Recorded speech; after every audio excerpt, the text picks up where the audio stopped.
Assalamu alaikum everyone. Back to DOMESCO's operations strategy in a global environment. This is where we are going to talk about what are the options available to DOMESCO in the context of its global expansion.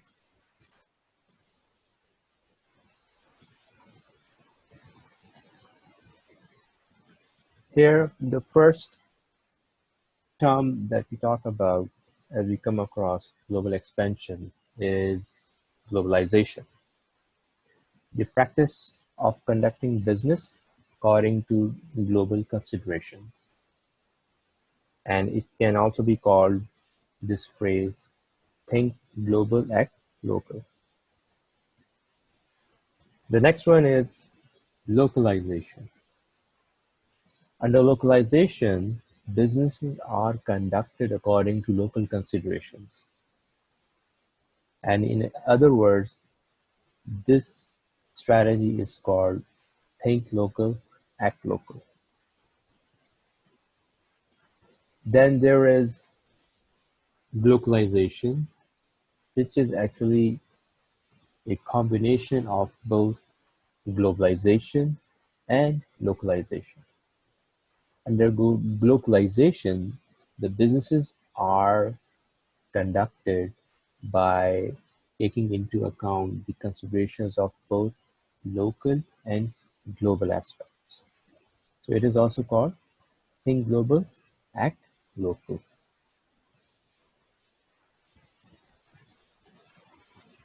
Here it can be depicted like this.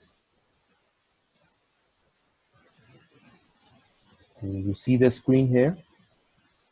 We have globalization, glocalization, localization, and then again, glocalization. We move along to the next slide. Global operations strategy options. Now, before we talk about DOMESCO, let's first get ourselves acquainted with each of these four strategies. The first one is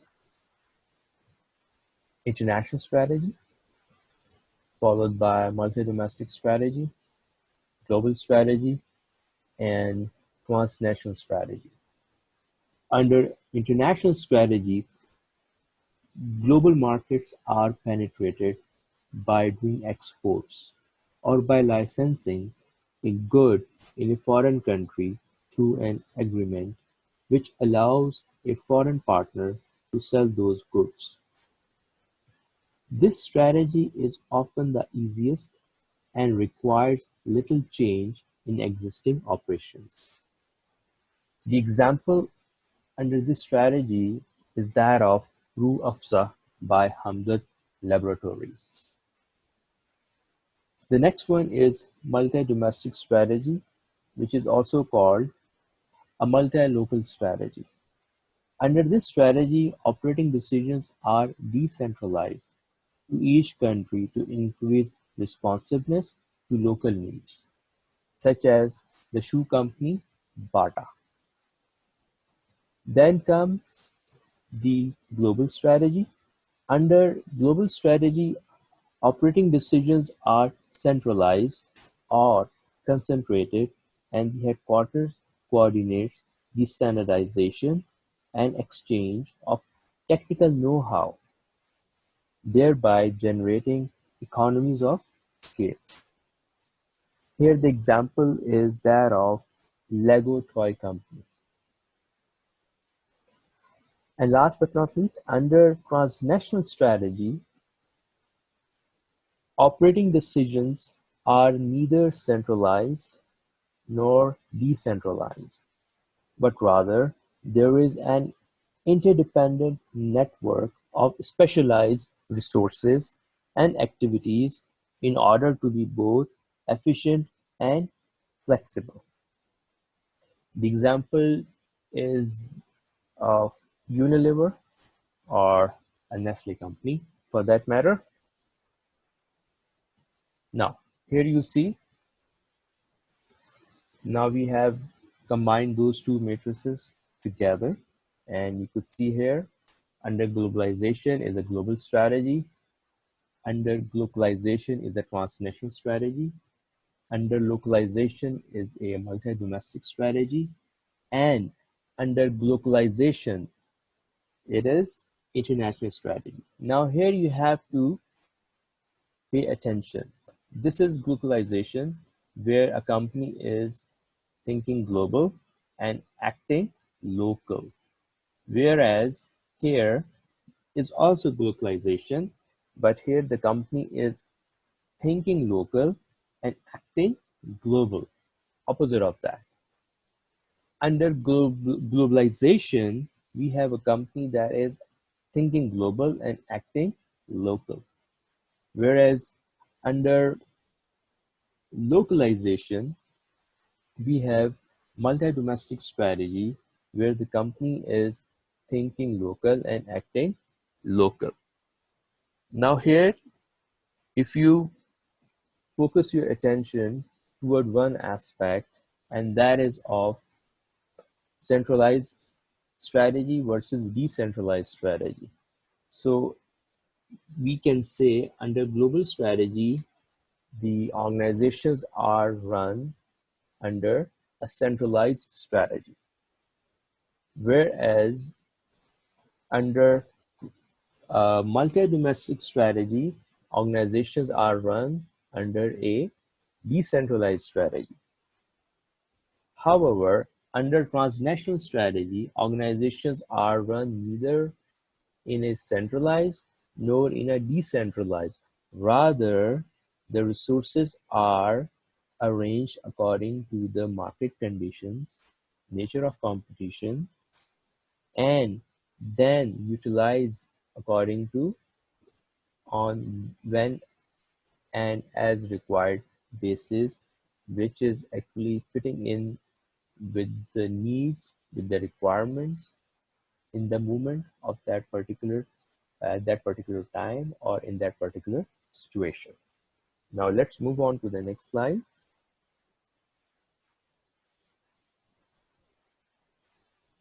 Coming back to DOMESCO, here this slide talks about the strategy and issues during product life cycle. As we know that in that case study, uh, the company was facing some issues, and those issues were regarding its product, and the product is itself, from the case analysis, we could easily conclude that although its sales is increasing, but the nature of a product is such that it has already reached the maturity stage. Washing machines and tumble dryers are of a kind of a product where there is not much technology change is coming up. However, the issues that we could identify under maturity level of product life cycle stage, there are two fronts where we could identify those issues. One front is the company level, and the other front is the operations management level. Under company level, those issues are poor time to change image, price, or quality. Why? Because at a maturity level, it's difficult for products to uh, bring a drastic change in their appearance and so on and so forth. Then comes the pricing, which is critical because it is at its peak, and now the pricing cannot be made competitive. And the third one is your market share, that you have to defend your market position. At the maturity stage, you have to face this sort of a challenge because your market is already concentrated and you cannot overspread the limits of your sales targets. At the operations management level, the issues are that of standardization because of your so much focus and specialization in producing or manufacturing that particular product. Now, it's while you are at the maturity stage, difficult to launch a new version of that product given the uh, present state, given the present resources, given the present technology available with that, unless you carry out research and development. The second issue is at this stage, there are more minor changes that come up from time to time rather than we have major changes. And then long production run. This is another issue that requires um, repair and maintenance of production facilities and so on. And at this point in time, at the maturity level, it is difficult for you to bring about a certain change in your product according to the changing needs and demands of your target market or your customers. And the issue of rising cost is also there, as mentioned in the case, because now here again we talk about the inefficiencies of the product, because although your sales are increasing, but maybe they are increasing at a declining rate. So as a result, you won't be able to uh, meet all your fixed and variable cost according to the timeline, or according to the given capacity that you should have been meeting with. Now, moving on to the next slide, identifying critical success factors and core competencies. Now, keeping in mind DOMESCO's company's strengths, we'll discuss this slide a bit quickly. When we talk about identifying success factors and the core competencies, we have to answer all these questions which are given on the slide.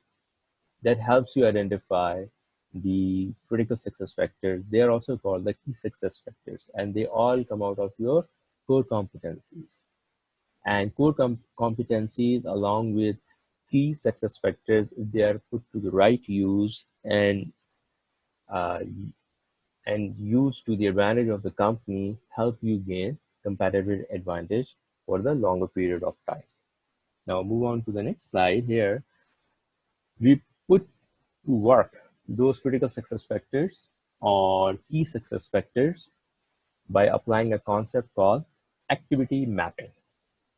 It's a diagnostic tool that helps you analyze how your critical success factors are contributing towards your overall competitive advantage.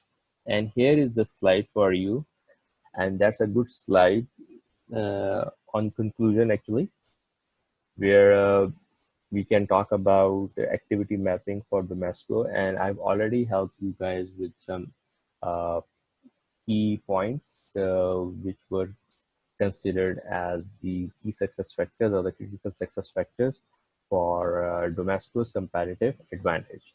So you might want to incorporate this insight as you have to analyze, and after the analysis, you have to bring that insight into your case analysis when you make your report.